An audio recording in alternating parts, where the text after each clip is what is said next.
Hello friends, कैसे हैं आप सब। दोस्तों, पितृपक्ष चल रहा है और जो कि 15 या 16 दिनों का होता है, जो कि 17 सितंबर से शुरू होकर 2 अक्टूबर तक चलेगा।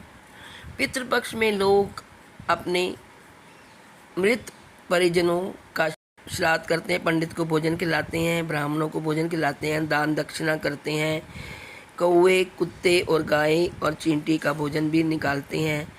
ऐसी मान्यता है कि इन श्राद्ध पक्ष के दिनों में हमारे पूर्वज, हमारे मृत परिजन धरती पर आते हैं और वे अपनी संतान को देखने आते हैं, उन्हें आशीर्वाद देने आते हैं। तो उनकी संतान भी उनके सम्मान में उनको ब्राह्मणों को भोज देती है और उनका श्राद्ध करती है, उनका पिंडदान करती है, तर्पण करती है, उन्हें जलदान करती है, भोजन कराती हैं।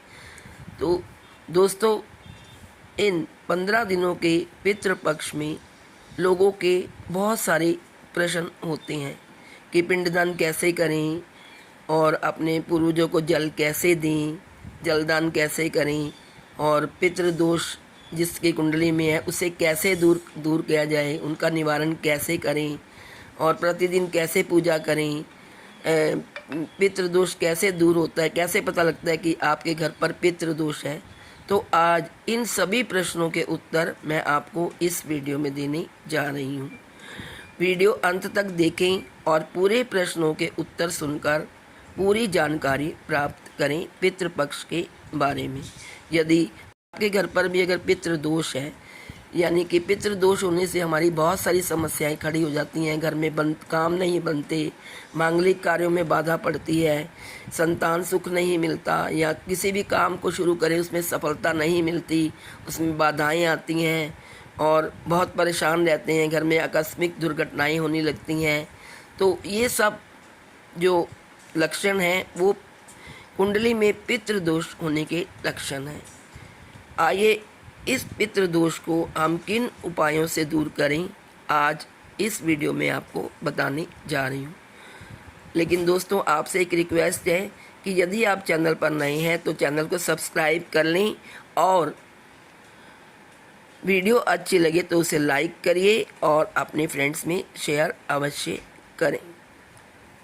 तो आइए चलते हैं, शुरू करते हैं अपनी वीडियो और आपकी कई समस्याओं के उत्तर आपको देते हैं इस वीडियो में। हेलो फ्रेंड्स, कैसे हैं आप सब।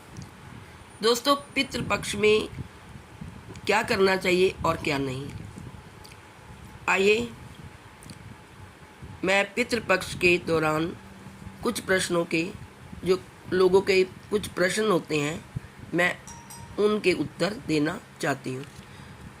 पहला प्रश्न है कि पितृपक्ष में क्या दान देना चाहिए। पितृपक्ष में गुड़ और नमक, नए कपड़े, जूते, चप्पल और छाते का दान करना भी काफ़ी अच्छा माना गया है। इससे व्यक्ति को राहु केतु के दोष से राहत मिल जाती है। दूसरा प्रश्न है, पितरों को जल देते समय क्या बोलना चाहिए। पितरों को जल देते समय ओम देवताभ्ये पितृभ्यं च महायोगिभ्ये एव च नमः स्वाहाय स्वधाय नित्यमेव नमो नमः मंत्र का जाप करने से पितृ प्रसन्न होते हैं। और तीसरा प्रश्न है, पितृपक्ष के दौरान हमें क्या नहीं करना चाहिए। दोस्तों, श्राद्ध या पितृपक्ष के दौरान कोई भी शुभ काम वर्जित माना गया है। साथ ही नया वाहन या सामान भी नहीं खरीदना चाहिए। इस दौरान तामसिक भोजन, मदिरा और धूम्रपान इत्यादि का सेवन भी नहीं करना चाहिए। वही श्राद्ध कर्म वाले व्यक्ति को नाखून नहीं काटनी चाहिए। चौथा क्वेश्चन है दोस्तों, क्या पितृपक्ष में झाड़ू खरीदना चाहिए। इसका आंसर है, पितृपक्ष में अपने घर के इस्तेमाल के लिए भी नई झाड़ू नहीं खरीदनी चाहिए। इससे लक्ष्मी माता नाराज हो जाती है और आपकी आर्थिक समस्याएं खड़ी हो जाती हैं। नेक्स्ट है दोस्तों, पितरों को पानी कितनी बार देना चाहिए। इसका आंसर है, हाथों में जल, कुशा, अक्षत, पुष्प और काले तिल लें और दोनों हाथ जोड़कर पितरों को याद करें। उन्हें आमंत्रित करके उनसे जल ग्रहण करने का अनुरोध करें। इसके पश्चात 5, 7 या 11 बार अंजलि से जल धरती पर गिराएं। सर्वपित्र अमावस्या पर क्या दान करें? इसका आंसर है सर्वपित्र अमावस्या के दिन शुभ अवसर पर अन्न, गुड़, तिल, गाय, घी, फल आदि का दान करना चाहिए। नेक्स्ट क्वेश्चन है दोस्तों, पितरों को तिलांजलि कैसे दें? पितृ को दक्षिण दिशा में मुख करके जल और तिल से तर्पण किया जाता है। अगला प्रश्न है दोस्तों, मृत्यु के कितने वर्ष बाद श्राद्ध करना चाहिए? इसका उत्तर है किसी भी परिजन की मृत्यु के 1 साल बाद भरणी श्राद्ध करना जरूरी है। अगला प्रश्न है दोस्तों, क्या महिलाओं पर भी पितृदोष होता है? इसका आंसर है हाँ, पितृदोष का प्रभाव घर की स्त्रियों पर भी रहता है। अगला प्रश्न है, क्या बेटियां पिंडदान कर सकती हैं? वैसे तो पिंडदान आमतौर पर पुरुष, बच्चों, पुत्रों या अन्य पुरुष रिश्तेदार जैसे भाई, पिता, पोते आदि द्वारा किया जाता है। हालांकि अगर कोई करीबी पुरुष रिश्तेदार नहीं है तो पिंडदान करने के लिए इच्छुक या सक्षम हो तो महिला रिश्तेदार जैसे बिटिया, माँ, पोतियाँ आदि भी पिंडदान कर सकती हैं। अगला प्रश्न है, कैसे पता लगाएं कि घर में पितृदोष है?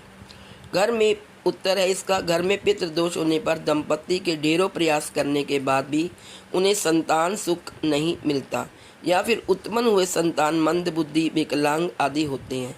कई बार बच्चा के पैदा होते ही मृत्यु हो जाती है। पितृदोष कितने वर्ष तक रहता है? ऐसी मान्यता है कि अगर किसी व्यक्ति की मृत्यु के बाद अंतिम संस्कार विधि विधान से ना किया जाए या फिर उस व्यक्ति की अकाल मृत्यु हो जाए तो उस व्यक्ति से जुड़े परिवार को पितृदोष का सामना करना पड़ सकता है। यह एक पीढ़ी ही नहीं बल्कि पीढ़ी दर पीढ़ी चलता रहता है। अगला प्रश्न है, पिंडदान अगर ना करें तो क्या होता है? यदि पिंडदान नहीं किया जाता है तो मान्यता के अनुसार इन पूर्वजों की आत्मा जानी में भटकने के लिए मजबूर हो जाती है और उन्हें कभी शांति नहीं मिलती। अगला प्रश्न है, पितरों के दर्शन कैसे होते हैं? उत्तर है, जो मन से सच्चे, साफ और दयालु होते हैं उन्हें पितरों के दर्शन होते हैं, भले ही वे स्वप्न में हों। अगला प्रश्न है, घर में मृत व्यक्ति की फोटो कैसे लगाएं? वास्तुशास्त्र के अनुसार पितरों की तस्वीर को लगाने के लिए दक्षिण दिशा सबसे सही मानी गई है। इस दिशा में यदि पितरों की तस्वीर लगाई जाती है तो घर में सुख समृद्धि बनी रहती है। नेक्स्ट प्रश्न है दोस्तों, सपने में पूर्वज दिखे तो क्या होता है? अगर आपको सपने में पूर्वज दिखते हैं तो आपके जीवन में कोई बड़ी मुसीबत आने वाली है। यदि सपने में आपके पूर्वज नाराज होते हुए नजर आ रहे हैं तो यह सपना पैतृक संपत्ति से जुड़े बड़े नुकसान को दर्शाता है। कि पितृपक्ष में किसकी पूजा करनी चाहिए?